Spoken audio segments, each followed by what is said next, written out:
Hello everyone, the 316 here, back with another Morphin Monday Lightning Collection review. This time I got the Wave 5 Mighty Morphin Ranger Slayer. This figure came out in 2020. It used to retail for $19.99. I got mine at GalaxyCon Columbus for $25. So, a very fair price in my opinion. Anyway, let's go ahead and take a look at what this figure comes with. So here we have an effect piece arrow that can be used in the hand. Out of the package, these always come out pretty warped. Easiest way to do that is a hairdryer or just, lightly bending on it, because this is a more brittle, clear plastic. I think they do that more so for rigidity. Anyway, nice effect piece. Clearly an arrow. Next up, we got her bow, which, if I can grab it, also has another accessory on it, which is 3 arrows, which look pretty nice. I enjoy these. And those just clip on onto these two sections as well. I think Mighty Morphin Pink, let me see. You could probably fidget with this on Mighty Morphin Pink. Maybe not. Maybe not. Okay, so on this figure, the bow is the Sword of Darkness, or rather 2 Swords of Darkness, and that, it makes a bow. It looks nice. And I'm just getting the box out of the way. I need to learn. But yeah, you get your Sword of Darkness here, bow.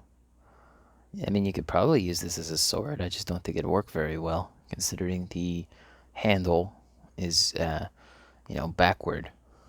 Because if you try to wield it this way, your sword's going to look like that. Anyway, next up, you have a holstered version of the Blade Blaster in a black and a silver, rather than a red and a white. So I think that's a pretty interesting piece. I'm glad they included it, even though, it's not the sword or the blaster form. Honestly, I don't know if this character ever used this weapon. But yeah, that just goes in here, like so. Trying to get it in there. Come on, I know you want to. Oh, I put it in the wrong way. Sometimes it's hard to tell which way they go in. This figure comes with 4 hands as well. We have a left-fisted hand. We have a right karate chop hand. Hoya! We have a right grabby hand, which is a trigger finger.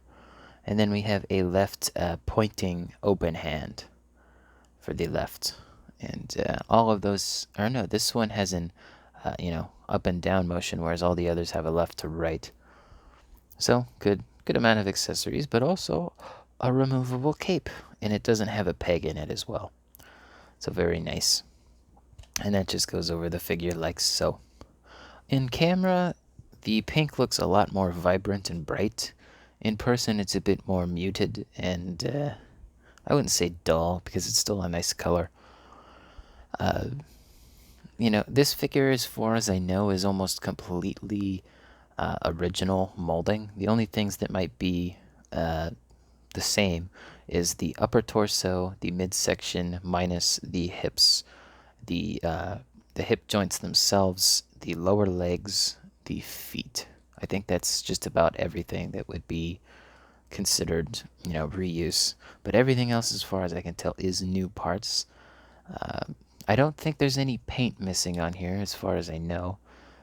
This is nice and molded, by the way. You can see that it's layered on, and then they put the pink on. So it's not like this arm where it's just, solid and paint. It's not just paint. It's actually molded on here very nicely. But yeah, this also is molded on here. It is painted, but it is molded as well. So again, that's nice. This was back when they were doing the single jointed rotation joints for the female figures, which I'm glad that's over with now. If you really wanted to, you can take this off and leave it off. Again, I don't know in the comics if they ever used Ranger Slayer quite like this, but this is a very nice cape. It's a bit more rubbery than the Tyrannosaurus Sentry. The legs here, I haven't had too much issue standing up the figure. Actually, she stands up pretty good. Trying to bend the leg. Yeah, seems pretty good. Obviously, it's not going to stand like that, but you understand. And it works. The helmet looks good.